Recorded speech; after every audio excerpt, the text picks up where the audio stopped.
Good afternoon, ladies and gentlemen, this is Redberryweo here, and welcome back to another Civil Air Patrol video. In today's video, I'm talking about what is a cohort as part of my Volunteer University series. So if you haven't checked it out, I have created a What is Volunteer University video, and in that video, I talk a little bit about what it is, and I say, oh, this is going to be a series. So welcome to the next video in the series, and let's go ahead and get started on what is a cohort. So a cohort is made up of 10 to 25 people who are assigned at the same time that are pursuing the same level. So let's say you requested being in a cohort at the beginning of March, or like towards the end of February, and you're assigned in the beginning of March. Everyone else who is in your cohort is doing the same level as you, and is starting at the same time as you. You have the same instructors, and you're going through the same modules together.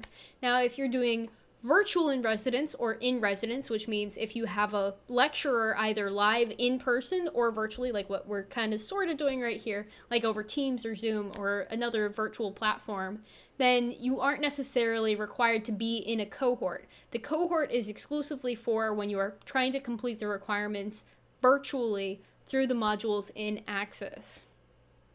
Now, if you only complete some of your requirements in person or in virtual residence, then you can complete those in a cohort. But be sure that when you look at your professional levels, you have the little green check marks, and I will go over this in a future video, but have little green check marks next to the different requirements, just so that you know, yes, I have completed my level 3, or yes, I have completed my level 2 part 2.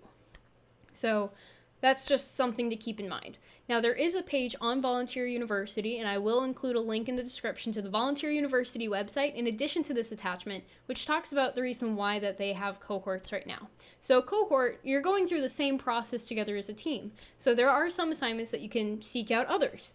I know that with COVID right now, it's a bit of a challenge sometimes where you don't feel like you're really engaging with other people, especially with online classes where you just kind of go through the modules on your own, and then in the discussion board, you just kind of like type your responses, and you don't really get to meet or see this person. So it is a bit of a different experience than some of those in-person classes that were in the past. And you can still do in-person training as long as you have an instructor that has been checked off by Volunteer University and saying, yes, they can instruct in-person level 2, or yes, they can instruct virtual level 3. Whatever their qualification is, then they can instruct. So when you are in a cohort, sometimes the instructor will send you a schedule of suggestions on when you are to complete your different modules. Sometimes they just say, hey, get these done when you want. In some levels, they adjust the instructors on a month-to-month basis. So if you have like 4 instructors at the beginning of the month, after that month is over, they might have some of those instructors move on to a new cohort and have like 1 or 2 stay behind to instruct the people who have not finished in that month period. Or at least that's the case that we have found with level 2, part 1, part 2. So as a member of a cohort, there are a few challenges that I would like to challenge you with. One of which being, try to get to know the other students in your cohort. There have been some instances where people reach out to each other and they interact, and they really benefit and grow from those experiences. So in order to kind of like learn what other people are doing from other units, like across the country, or like even from like Germany or Japan, like there's a lot of different units out there, and just getting to know other people, this is a great opportunity to do that.